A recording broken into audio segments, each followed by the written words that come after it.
देखिए अगला प्रश्न आपकी स्क्रीन पे है। यहाँ पे एक प्रिज्म दिया है और समस्या ये है कि मोनोक्रोमेटिक लाइट नहीं आ रही है, यहाँ पे वाइट लाइट आ रही है, जिसमें आप एज्यूम कर सकते हो कि इन टोटल 7 रिजॉल्वेबल कलर्स होते हैं। विबग्योर आपने सुना होगा, ठीक है। तो यहाँ पर जो ये कलर सातों मिक्स होकर के जा रहे हैं, जब आउटपुट पर आप देख रहे होते हो तो वो सब अलग अलग हो गए होते हैं। इसी फिनोमेना को डिस्पर्सन कहते हैं और वहीं से है ये क्वेश्चन, ठीक। तो यहाँ पर वायलेट अलग होगा, रेड अलग होगा, कौन कहाँ होगा ये बताना है। और उसी के रिकॉर्डिंग ये ऑप्शंस हैं कि जैसे ये वाली रे है और ये वाली है। इतना तो समझ में आ रहा है कि विबग्योर है तो एक तरफ वी होगा और एक तरफ आर होगा, मतलब एक तरफ वायलेट होगा एक तरफ रेड होगा। तो मतलब या तो हमारे पास यहाँ वी और यहाँ आर होगा, या तो फिर यहाँ पे वी और यहाँ पे आर होगा। तो ए और बी का कलर क्या क्या होगा? आंसर या तो वायलेट एंड रेड वाला लेंगे और या फिर रेड एंड वायलेट वाला लेंगे। तो यहाँ पर रेड एंड वायलेट का तो हमें दिख गया है। वायलेट और रेड देख लो कहीं है तो नहीं। वायलेट और रेड तो कहीं है ही नहीं। तो फिर इस क्वेश्चन में तो अब हमको बताने की कुछ ज़रूरत ही नहीं है, ऑप्शन एलिमिनेशन से बिना कॉन्सेप्ट को यूज़ किए ही आ गया है। बट फिर भी एक बार पूरा कॉन्सेप्ट जान लेते हैं। हालांकि ये जो मैंने अभी अप्रोच आपको बताई बहुत काम की है, स्पेशली कॉम्पिटेटिव एग्जाम में जहाँ पे आपको कॉन्सेप्ट ना आता हो फिर भी प्रश्न हो जाता है। वो कैसे? आपको थोड़ा एनालिटिकली सोचना पड़ता है कि भाई यहाँ पे 2 ही पॉसिबिलिटी थी, उसमें से एक पॉसिबिलिटी दिख गई, एक दिख नहीं रही है, तो बाकी जो ऑप्शंस हैं वो डिलीट हो गए, सी ऑप्शन करेक्ट हो गया। बाकी अब हम कंसेप्ट पर आएंगे।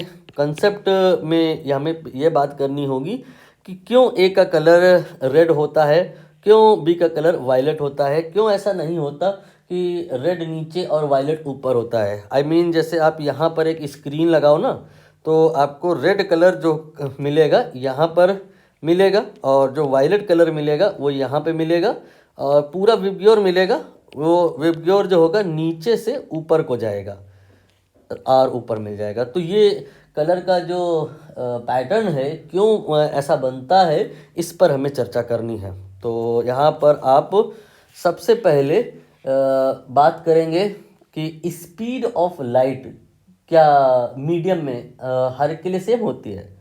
मतलब आप कहते हो स्पीड ऑफ लाइट c बराबर 3 × 10⁸ होती है। किसके लिए? वायलेट के लिए या रेड के लिए? ये आपका वायलेट के लिए भी है और ये आपका रेड के लिए भी है, क्योंकि वायलेट हो या रेड हो अगर वो वैक्यूम में है तो सब सेम स्पीड पर चलेंगे।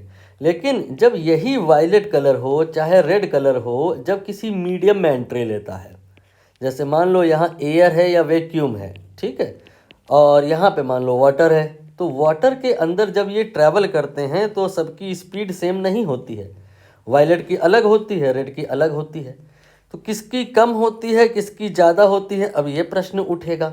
तो इसके लिए आपको कुछ ऐसे याद रखना है कि जो v यहाँ पे तो c होगी स्पीड और यहाँ पे जो v होगी वो प्रोपोर्शनल टू लैम्डा होता है। यहाँ पे स्टार मार्क बनाया गया है। स्टार मार्क इसलिए बनाया गया है कि ये रिलेशन सही नहीं है। ये रिलेशन एग्जैक्ट वैल्यू निकालने के लिए आप यूज नहीं करेंगे, आपको केवल इंक्रीज डिक्रीज और कम और ज़्यादा क्वालिटेटिव एनालिसिस के लिए आप इस रिलेशन को यूज़ करेंगे। क्वांटिटेटिवली ये रिलेशन इनकरेक्ट है। तो यहाँ पर अगर हम कहें कि वायलेट और रेड में, अब ये आपको याद करना पड़ेगा कि वायलेट का जो वेवलेंथ होता है, जो रेड का वेवलेंथ होता है, रेड का वेवलेंथ ज़्यादा होता है। इसीलिए तो जितने भी खतरे के निशान होते हैं रेड कलर से बनाए जाते हैं ताकि वो दूर से ही दिखाई दे जाएं। वेवलेंथ से ही कनेक्टिविटी होती है, रेड की वेवलेंथ ज़्यादा होती है।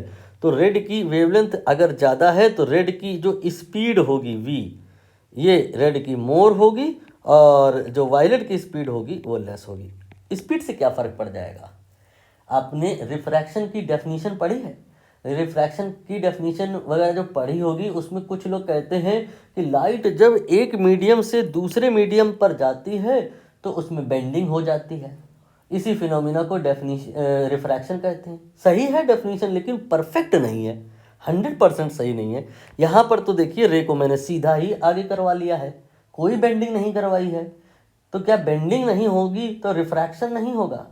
बेंडिंग होगी कब? जब ऑब्लिक इंसिडेंस होगा, दैट टाइम बेंडिंग होगी। और दैट टाइम रिफ्रैक्शन होगा। लेकिन अगर नॉर्मल इंसिडेंस होगा दैट टाइम बेंडिंग नहीं होगी बट फिर भी रिफ्रैक्शन होगा। तो रिफ्रैक्शन की डेफिनेशन में ही झोल है। आप लोग रिफ्रैक्शन की डेफिनेशन को करेक्ट करिए। रिफ्रैक्शन की डेफिनेशन कहती है कि it is change in speed of the light, not velocity. मैंने चेंज इन वेलोसिटी नहीं कहा, मैंने स्पीड कहा। मेरा फोकस डायरेक्शन पे है नहीं, बेंडिंग हो सकती है नहीं भी हो सकती है, लेकिन जो स्पीड है लाइट का वो चेंज हो जाएगा किसी दूसरे मीडियम पे जाने के बाद, तो कहेंगे यहाँ रिफ्रैक्शन हुआ है। यहाँ भी रिफ्रैक्शन हुआ है, यहाँ भी रिफ्रैक्शन हुआ है।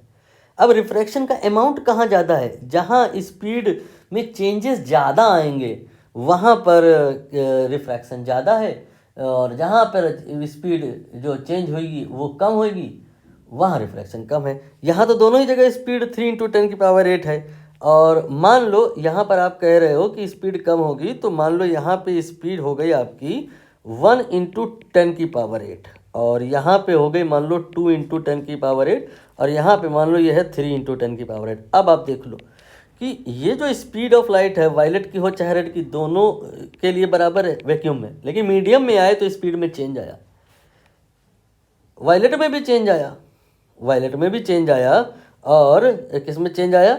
रेड में भी चेंज आया। लेकिन वायलेट में देखिए स्पीड कुछ ज़्यादा ही कम हो गई है। यहाँ पर जो रिफ्रैक्शन का अमाउंट है यहाँ वायलेट के केस में ज़्यादा है।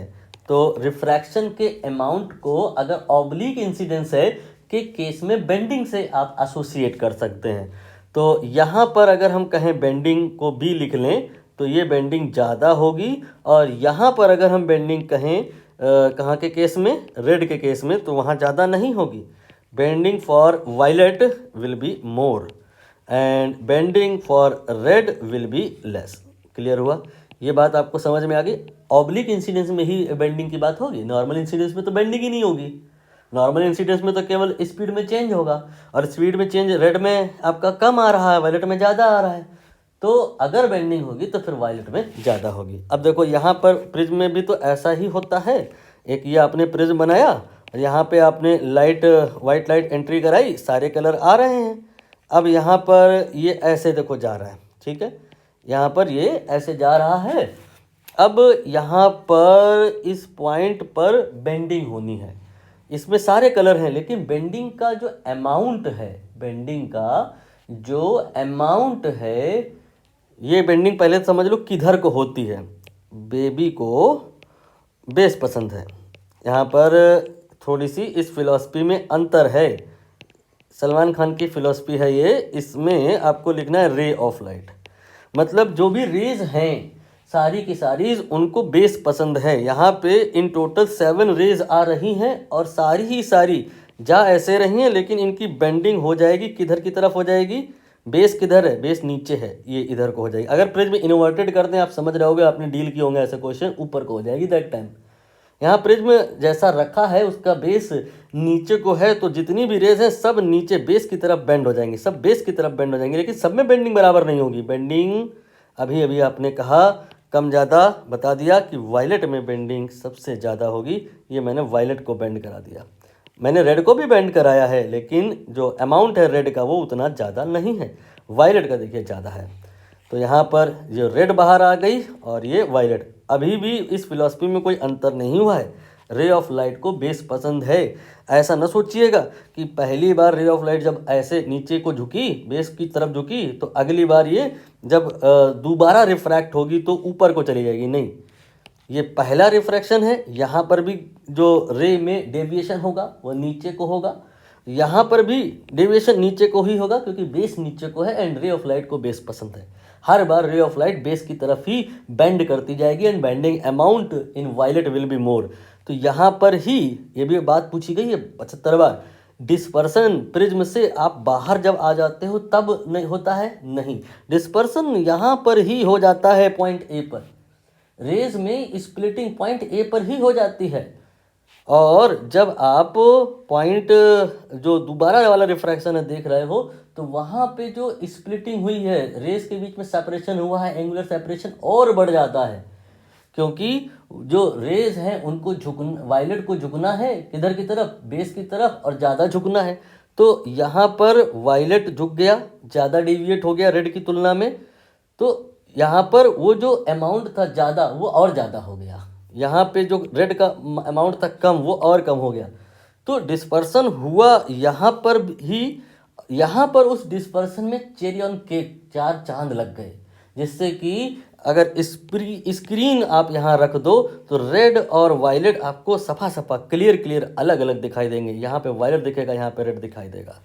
तो मैंने पूरा डिस्पर्सन आपको समझा दिया है और इसमें बहुत सारे क्वेश्चन छिपे थे, सब आते हैं। आप इस वीडियो को चाहे तो नोट्स के फॉर्म में कन्वर्ट कर लेना और चाहे आप इसको 1-2 बार और देख लेना, सो दैट पूरा आपका जो फिलोसफी है, आपका थ्योरी है, दिमाग में सेटल हो जाए।